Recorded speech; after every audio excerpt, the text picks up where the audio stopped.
Kei te hiahia ngā tauira o mua o Hukarere, kia noho wehe tō rātau kura i te Puari Kaitiaki Māori o te Aute. E ai kia Leili Jackson Piercy, kua uaua te kimi moni i taua Puari mō ngā kaupapa ake a Hukarere. Pērā i tētahi whare karakia hou. E whai ake nei ngā whakamārama a Kingi Kiriona. I te taenga mai a te karere ki Hukarere i tērā tīhema, ka tahi anō ka rurihia te whenua mō tētahi whare karakia hou. He oi mai i taua wā, kei te whenua tonu, te whakaaro. To be honest, it's very, very disheartening that, that it appears that we haven't added to our side. E ai kia Lilai ko tētahi o ngā mate, ko te uaua o te kimi moni i te Puari whakahaere o Hukarere, ara te Puari Kaitiaki o te Aute. Hei tāna, nā tērā, kei te hiahia ngā tauira o mua o Hukarere, kia tapahia ngā here ki te Puari. Oh, definitely, absolutely.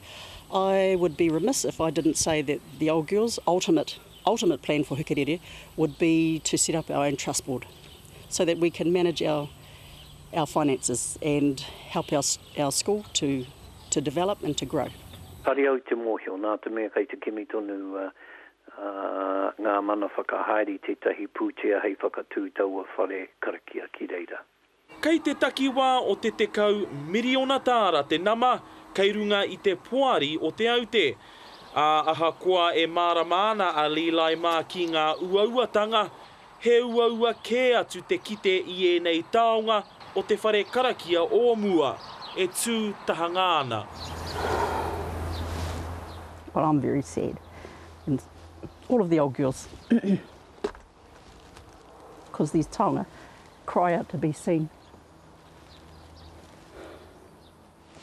And so do we. We cry for these taonga.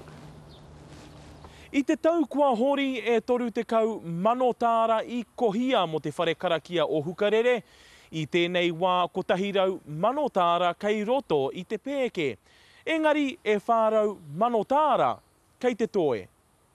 He nui ngā mihi a te kāreti kia parekura horomia.